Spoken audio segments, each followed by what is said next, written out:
Hey guys, welcome back to my channel. My name is Lokesh Rao. I'm a fifth year medical student at Orenburg State Medical University. अगर आपने अब तक मेरे channel को subscribe नहीं किया तो प्लीज़ कर लीजिए।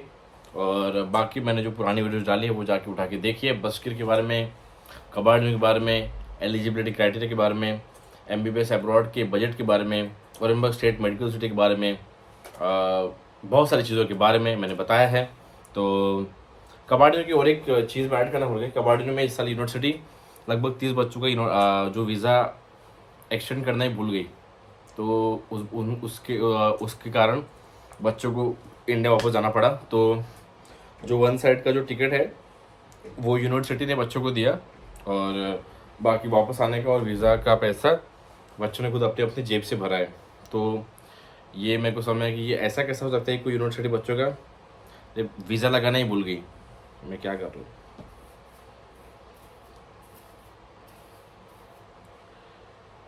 चलो ठीक है। तो बच्चों का वीज़ा लगाना ही भूल गई। तो मेरे को तो ये आप एक मेडिकल यूनिवर्सिटी है जो आप 6-7 साल से इंडियन बच्चों के साथ रूल कर रहे हैं, आप 30 बच्चों का वीज़ा एक्सटेंड करना ही भूल गए। तो बच्चों को घर जाना पड़ा वापस। शर्मनाक बात है ये, 100% आए, क्या ही बोले इस बारे में। तो ऐसी सब चीज़ें होती है जहाँ पे प्रॉपर मैनेजमेंट नहीं होता है। बाकी आज हम बात करेंगे मंथली एक्सपेंस इन रशिया के बारे में। और मंथली एक्सपेंस इन रशिया मेरे को बनाना इम्पोर्टेंट था क्योंकि बहुत सारे पेरेंट्स को ये होता है मन में कंसर्न कि यार एक महीने का कितना पैसा भेजना पड़ेगा। लगभग एब्रॉड है, रशिया है, तो 30-40 रुपये महीना लगेगा। तो उन सब चीज़ों को, अब के जो कन्फ्यूजन है उसको मैं आज दूर करूँगा। तो सबसे पहले जब आप एडमिशन लेते हैं तो उसमें कॉलेज फ़ी आती है, हॉस्टल फ़ी आती है और वीज़ा मेडिकल इंश्योरेंस का पैसा आता है। तो लगभग अगर 3 लाख रुपए कॉलेज फ़ी है तो हॉस्टल का लगभग 25-30 हज़ार रुपये के आसपास एक गवर्नमेंट हॉस्टल आता है और 15,000 रुपये के आसपास, 10-15 हज़ार रुपये आसपास वीज़ा एक्सटेंशन मेडिकल इंश्योरेंस का पैसा लगता है। तो ये 3.5 लाख के आसपास होता है। इसको छोड़ के आपका जो कंसल्टेंट का जो आपका प्रोसेसिंग फ़ी है वो देना पड़ता है और फर्स्ट टाइम का एयर टिकट देना पड़ता है, ठीक है। और वन टाइम चार्ज किया जाता है जहाँ रूबल में पेमेंट ली जाती है। मोस्टली सारी यूनिवर्सिटी जहाँ पर रूबल में पेमेंट ली जाती है वहाँ पे आपको एक वन टाइम चार्ज या एडमिनिस्ट्रेटिव चार्ज सिर्फ फर्स्ट टाइम आपको देना पड़ता है। इसके बाद जो मेन होता है वो आप वहाँ जाके पहुँचने के बाद आपका जो पर्सनल एक्सपेंस है वो होता है। अब पर्सनल एक्सपेंसेस कैसे करेंगे, तो सबसे पहले तो मोस्ट ऑफ द यूनिवर्सिटीज़ में इंडियन मेस अवेलेबल है। तो इंडियन मेस ओरेंबर्ग में है, समारा में है, नॉर्दर्न में है और भी जगह मेस है। कज़ान में मेस नहीं है। तो और भी यूनिवर्सिटी है जहाँ वैसे चुहाश में भी वो लोग मेस वेस देते हैं। तो सभी का ऑलमोस्ट वैसे होता है। खाना मेरे को एक बार समारा का अच्छा लगा क्योंकि हफ्ते में 4 बार नॉनवेज मिलता है। Veg biryani, chicken biryani, chicken curry और ब्रेकफास्ट वो लोग देते हैं। तो वहाँ पे ब्रेकफास्ट, लंच, डिनर मेरे को समारा का एक खाना है जो मेरे को बाकी अदर यूनिवर्सिटी के कंपेरिजन में उन्होंने बच्चों को बोला कि भैया काफ़ी अच्छा खाना मिलता है। तो मिलता है खाना अच्छा वहाँ पे। तो बच्चे एकदम ऐसा कोई नहीं कि क्या ही खाना है, खा सकते बच्चे। देखो वो क्या है ना, जब भी आपकी मेस में खाना बनता है, जैसे महाराष्ट्र हो ना, हमको बहुत स्पाइसी पसंद होता है। तो यूनिवर्सिटी में हर चीज़ जब भी किचन बनती है तो आप स्पाइसी नहीं बना सकते ना, क्योंकि फिर वो तो सिर्फ महाराष्ट्र लोग खा पाएंगे। जो नॉर्थ साइड के है, जो ये जो अपने जो साउथ इंडियन लोग, अपने भाई बहन हैं, वो लोग नहीं खा पाएंगे। वो उतना तीखा नहीं खाते। तो महाराष्ट्र लोगों को थोड़ा सा फीका फीका लगता है। तो एक बेसिक खाना बनता है जो कि तीखा नहीं होता। तो किसी किसी को उसका टेस्ट पसंद आता है, किसी किसी को थोड़ा एडजस्ट करना पड़ता है। तो वो होता है, ठीक है। और मोस्ट ऑफ द यूनिवर्सिटी में एक बेसिकली नॉर्थ इंडियन ही चलता है। जो साउथ इंडियंस होते हैं दे हैव टू बिट थोड़ा सफ़र करना पड़ता है। ऐसा नहीं कि आपके लिए डोसे बनेंगे या इडली बनेगा या क्या बोलते हैं, सांभर बनेगा। तो ये बहुत ही रेयरली होता है कि आपके यहाँ सांभर राइस बने। लेकिन आपको थोड़ा नॉर्थ इंडियन मेन्यू के हिसाब से रोटी सब्जी चावल दाल के हिसाब से चलना पड़ेगा, उतना आपको एडजस्ट करना पड़ेगा। तो यदि आपकी मेस है तो फिर पहले साल का आपका मेस का हो जाता है। लगभग हर जगह आपको मेस का 1 लाख रुपये आपका लग जाता है। हर जगह का जो मेस का पैसा है, कोई भी यूनिवर्सिटी हो, 1 लाख रुपये एवरी ईयर आपका, एक साल का जो आप स्टार्टिंग में जाओगे 1 लाख रुपये आपको मेस का भरना पड़ेगा। और भरना ही पड़ता है। लगभग 120 से 130 डॉलर के आसपास आपका मेस होता है। तो यदि आपने मेस लगा ली तो आपका 1 साल का जो भी आप पीरियड वहाँ रह रहे हो, तो 7 से 8 महीने का आपका सारा सॉर्ट हो जाएगा खाने पीने का। तो बात करेंगे यदि आपकी मेस नहीं है तो, ठीक है। ट्रैवल का तो आपको लगेगा ही, लेकिन मेस नहीं है तो भी मैं बताऊंगा। तो ट्रैवल का सबसे पहले बात करते हैं। तो ट्रैवल का जो है यहाँ पे मोस्टली बसेस होती है। तो यहाँ पे बसेस का एक फिक्स्ड फेयर होता है। जैसे मैं औरंगाबाद की बात करूँ तो हमारे यहाँ पे अलग अलग नंबर की बस चलती है, रशिया में अलग नंबर की बस चलती है ना, 42, 60, 65, 72, 62 ऐसी बसेस, 20 ऐसी बसेस चलती है। हर बस का एक फिक्स्ड लोकेशन होता है कि वो बस उसी रूट पर ट्रैवल करती है। तो मान लो 28 नाम की बस है, उसका फेयर कुछ 30 रुपीज़ होता है। तो जो भी बस से आप ट्रैवल करो, रशिया में ऑलमोस्ट हर बस का फेयर लगभग 30 से 35 रुपये के बीच में है। 30, 35, 40, 30, 35, 40 यही बस का फेयर है। तो अगर आप एक टाइम भी इनोड सिटी में ट्रैवल करने जाओ तो आपको लगभग 30 से 35 रुपये लगते हैं। वापस आना फिर 35 रुपये मान लो, लगभग 70 रुपीज़ आपका बस से लगता है। अगर आप यदि बस आप प्रेफर करते हैं तो बस से आप आना जाना कर सकते हैं। हॉस्टल से आप अगर बस स्टॉप तक जा सकते हैं, वहाँ से बस से यूनिवर्सिटी जा सकते हैं। तो एक दिन का आपको 70 रुपीज़ मेरे हिसाब से मोर देन इनफ है ट्रैवल का कॉस्ट। तो उसके हिसाब से अगर आप कैलकुलेट करें तो आपका जो ट्रैवल एक्सपेंसेस है तो 70 एक दिन का, तो एक महीने में लगभग 30 दिन मान लीजिए, तो 7 3 21, तो 21 रुपये। तो वैसे भी 30 दिन आप जाते नहीं, 4 दिन छुट्टी होती है, तो 2000 रुपये आपका ट्रैवलिंग का लगता है यदि आप बस से जाते हैं तो। ठीक है, यदि आप बस से आते हैं तो आपका एक महीने में आना जाना मिला के आपका 2000 रुपये में हो जाता है मेरे हिसाब से। मतलब ये होता ही है, अगर आप 35 रुपये एक टाइम खर्च करेंगे तो स्वाभाविक सी बात है, अगर आप 30 दिन जा रहे हैं तो 2100 2000 रुपये आपका ट्रैवलिंग का लग जाएगा। फिर मानते हैं यहाँ पे होती है ठंड बहुत ज़्यादा, तो आपका हमेशा बस से जाना पॉसिबल नहीं हो पाता कि आप हमेशा बस स्टॉप तक जाए, फिर आप वहाँ से बस से पकड़े फिर यूनिवर्सिटी है। तो बहुत सारे लोग फिर कैब भी ऑफर करते, कैब भी हम लोग यूज़ करते हैं। तो यहाँ पे कैब का फिर थोड़ा महंगा होता है। यदि आप लगभग 7 to 8 किलोमीटर अगर आप जा रहे हैं तो लगभग आपका इतनी ठंड में लगभग 300 350 की टैक्सी फिक्स है। तो लगभग मान लो 300 350, मतलब 300 मान लो लगभग। तो एक बंदा उसमें 300 की टैक्सी में 4 लोग जाएंगे तो 75 रुपये लगते हैं एक टाइम के। वापस भी यदि आप टैक्सी से आते हो तो 75 75 150, ठीक है। तो 150 रुपये ये हो गए। मान लो आप एक महीने में 10 दिन टैक्सी जाते हो, 20 दिन आप बस से जाते हो, तो 20 दिन बस के मतलब 1400 रुपये हो, 1500। और यदि आप 10 दिन टैक्सी से जाते हो तो 75 रुपये वन साइड का, आने जाने का 150, 150 इंटू 10 1500, तो 1500 इंटू 1500 लगभग 3000 रुपये। तो यदि आप 10 दिन कैब से जाए और 20 दिन बस से जाए तो आपका 3000 रुपये आपका ट्रैवलिंग कॉस्ट होगा। 3000 रुपये मोटा मोटा आपका 3000 रुपये में आराम से ट्रैवल आपका हो जाएगा यदि आप 10 दिन कैब से आते हैं और 20 दिन आप बस से आते हैं। उसके बाद में अभी आएंगे आपके खाने पीने पे। तो यदि कुछ बच्चों की मेस है तो ठीक है, लेकिन मेस होने के बावजूद भी कभी कभी होता है कि बच्चों को कभी कभी सब्जी पसंद नहीं आती, तो आप खुद से कुछ बनाते हो। तो मैं कुछ चीज़ों के यहाँ रेट बता देता हूँ। जैसे अभी आलू, हमारे यहाँ पे रशिया में आलू लगभग चल रहे हैं 28 रुपल्स पर केजी। प्याज भी 30 से 35 रुपये पर केजी। बाकी जो वेजिटेबल्स है वो थोड़ा महंगा है। या टमाटर थोड़ा 150 रुपये किलो या 169 रुपीज़ केजी के आसपास है, 200 रुपये किलो के आसपास है, तो टमाटर थोड़ा महंगे हैं। बाकी चना आपको मिल जाएगा, चना आपको 120 रुपये किलो मिल जाएगा। दाल जो खाते हैं अपन घर पे, जिसकी सादी दाल बनती है, वो आपको लगभग 40 से 45 रुपये की 800 ग्राम मिल जाएगी। तो अगर आप एक दिन दाल खाते हो, एक दिन आलू खाते हो, एक दिन चना खाते हो, एक दिन सोयाबीन खाते हो, एक दिन कुछ आपका दूसरा कुछ आपने बना लेते हो, ऐसे अगर आप हर बार भी बनाएंगे तो भी मेरे हिसाब से अगर आपको मैं कैलकुलेट करके बताऊँ तो आपको एक दिन में लगभग 50 रुपये का जो भाजी पाला है, जिसको बोलते हैं 50 रुपये के एक आदमी को एक दिन में 50 रुपये के वेजिटेबल्स इनफ है। 50 रुपये के आप वेजिटेबल तो इनफ है। फिर तेल अगर आप यदि देखो यहाँ पे तो तेल लगभग 100 रुपये की 1 लीटर की तेल की बॉटल आती है। आपको खाना बनाने को क्या लगता है? प्याज जो आपकी सब्जी मेन है वो, और तेल लगता है। बाकी मसाले आपके घर के होते हैं, वो यूटेंसिल आप घर के लेके आएंगे। हर बच्चा जो फर्स्ट ईयर का भी क्यों ना हो, अगर उसकी मेस भी क्यों ना हो, आप मसाले ज़रूर लेके आए। सबके पास लाल मिर्च होनी चाहिए 2-2 किलो,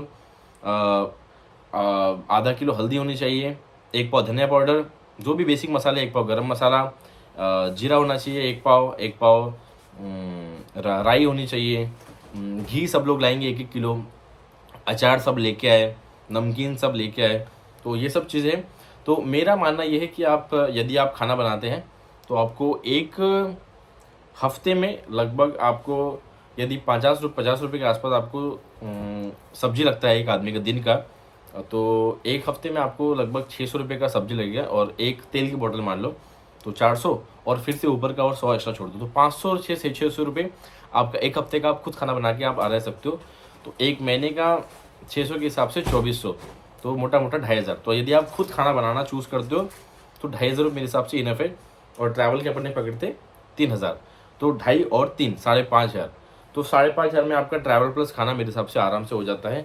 इसको भी अगर आप एक्सटेंड करते हो, कभी आपने कभी बर्गर खा लिया बाहर या कभी पिज़्ज़ा खा लिया है, तो ऊपर के 1,000-1,500 रुपये और जोड़ दो, 5,500 और 1,500 और, मतलब 1,500 रुपये में आपको ऊपर के, आप सोचिए कि आप उसका बर्गर पिज़्ज़ा भी खाए तो भी 1,500 और पहले वाले ट्रैवलिंग और खाने के 5,500, तो आपका 7,000 रुपये मेरे हिसाब से एक मंथली बेसिक। आपका अगर आप सादा सुदा एक आप जीवन यदि व्यतीत करना चाहें, जो अपनी मनपसंद की चीज़ें आप वो खाएं, लेकिन अगर आप बोलेंगे मैं रोज़ चिकन खाऊंगा, चिकन यहाँ पे लगभग अभी 200 रुपये किलो है और अंडे भी थोड़ा महंगे हो गए। तो यदि आप बोलेंगे मैं रोज़ ही चिकन खाऊंगा, रोज़ ही मटन खाऊंगा, रोज़ पनीर खाऊंगा, तो आपका शायद 1,000 रुपये से और बढ़े। लेकिन 7,000 रूबल्स अगर आपके पास है तो आपका आराम से खाना पीना, बर्गर पिज़्ज़ा ये सब चीज़ें हो जाए। मेरे पास 7,000 अ मंथ इज़ इनफ। और लड़कियों का थोड़ा खर्चा ज़्यादा होता है, तो क्योंकि थोड़ा सा उनको शॉपिंग वॉपिंग, यदि आप देखिए थोड़ा शॉपिंग को भी अवॉइड कर तो भी वो थोड़ा सा उनका उतने मत, क्योंकि जो अपन लोग होते हैं थोड़ा सा ऐसा जो मेन होते हैं ना वो थोड़ा सा ऐसा स्ट्रांग होते हैं, ऐसा ठंडी वंडी में अपन उतना चल सकते, थोड़ा गर्ल्स का ठंडी वंडी में उतना नहीं उनसे चलना होता है, तो कोई दिक्कत नहीं है। तो वो लोग अगर और 10 दिन भी कैब करें तो और 10 दिन के कैब में और 150 और 1,500 रुपये जोड़ लो, 10 दिन के आपको 1,500 रुपये कैब के लगेंगे, तो लगभग उनका भी 8,500 तक चल जाएगा बजट। लेकिन बॉयज़ के हिसाब से 7,000 रुपये इनफ है। बाकी गर्ल्स के लिए आप 8 से 8,500, पेरेंट्स को बोल रहा हूँ, इज़ मोर देन इनफ। आपका आराम से उस महीना कट जाएगा खाना पीना बना के ट्रैवल करके। और बाकी बॉयज़ के यदि कुछ अच्छे आचरण है, जैसे धूम्रपान का सेवन यदि वो करना चाहते हैं, और यदि आप मदिरा का भी सेवन करना चाहते हैं, तो उस केस में आप बेटर है कि अपना एक्सपेंस फिर अपने हाथों में रखें। मेरा पेरेंट्स को बताने का यही मोटिव है, क्योंकि अगर आपका लड़का आपको 7,000 के आसपास मांग रहा है कि 7 से 7,500 रुपये महीने का, विच इज़ ठीक है बा, इतना सभी पेरेंट्स को बोलता हूँ कि इतना लगता ही है। और ये खुद खाना बनाना ट्रैवलिंग वाले पकड़ के इनफ है। आप 10 दिन कैब से जाओ, 20 दिन बस से, इतना तो आपको करना पड़ेगा। यदि आपको अपना बजट कंट्रोल में रखना है तो आपको बस एज अ ऑप्शन यूज़ करना पड़ेगा। यदि आप चाहते हैं कि मेरा बजट मैं 8,000 8,500 तक लेके जाऊँ, तो फिर आप टैक्सी से 20 दिन जा सकते हैं। आप जितना टैक्सी यूज़ करेंगे उतना महंगा जाएगा, थोड़ा सा हसल करके आप बस से जाएँ। मैं भी अपने स्टार्टिंग ईयर्स में बस से गया हूँ। अभी जहाँ मेरा हॉस्टल है वहाँ से यूनिवर्सिटी बहुत पास में है, तो 100-150 रुपये कैब होती है, तो जो कि बस से इक्वली पड़ता है। तो बस से भी हमको 35 ही लगते हैं, 120-150 कैब हुई तो भी पर आदमी को 30-35 ही लगते हैं। तो हमने भी हसल किया है, हमने भी सुबह उठ के बस से गए हैं।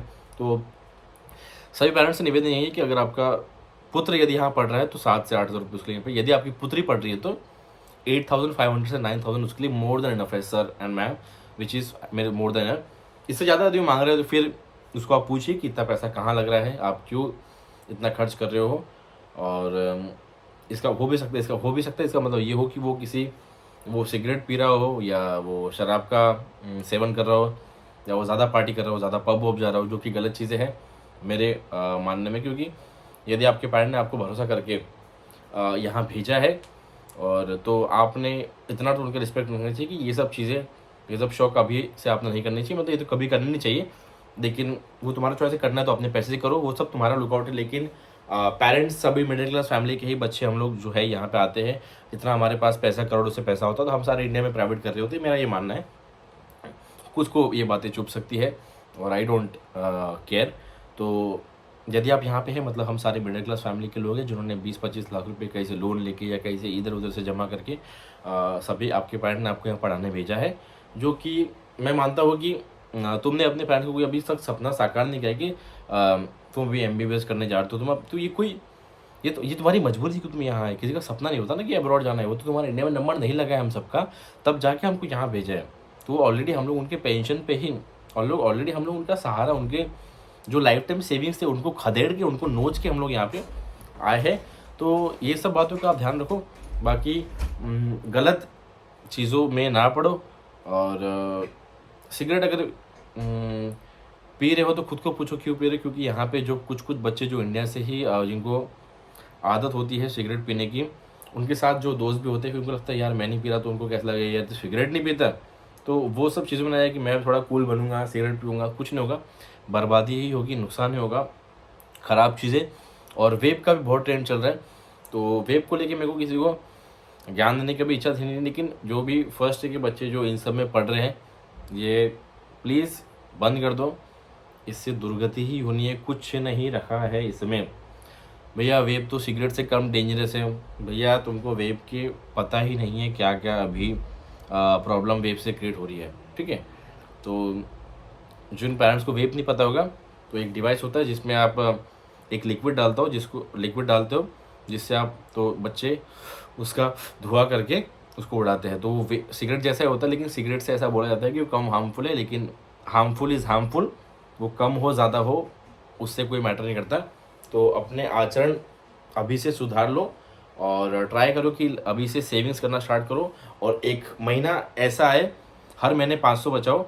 तो एक महीना ऐसा है कि आप बोलो कि पापा मैं अक्टूबर में आया था, अभी मई आ गया, मैंने हर महीने 1000 रुपये बचाए, अब मई में मुझे पैसे मत भेजिए। तो वो उसके बाद आपकी फैमिली की, आपके पापा के चेहरे पे स्माइल दिखेगी, क्या लगता है, क्योंकि महीने के महीने पैसे भेजना एक बहुत टफ टास्क है। तो आई होप कि सबको मंथली एक्सपेंस क्लियर हो गया होगा। इससे ज़्यादा किसी का खर्च होता नहीं। यदि आप कर रहे हो तो फिर जैसे मैंने अपने पुराने वीडियो में बोला था कि यदि आपके इससे ज़्यादा कोई शौक है तो आपके संबंध जो है वो एक घराना है, अंबानी जिनका सरनेम है, वहाँ से होनी चाहिए। तो यदि आपके उनसे संबंध है तो ही आप वैसे शौक करें। और यदि आप एक मिडिल क्लास फैमिली से है तो अपने हिसाब से, अपने जितनी कैपेबिलिटी है, अपने पेरेंट्स की जितना सामर्थ्य है, उनके हिसाब से अपना रहन सहन रखें तो ज़्यादा बेहतर होगा। और बस स्टे फोकस्ड।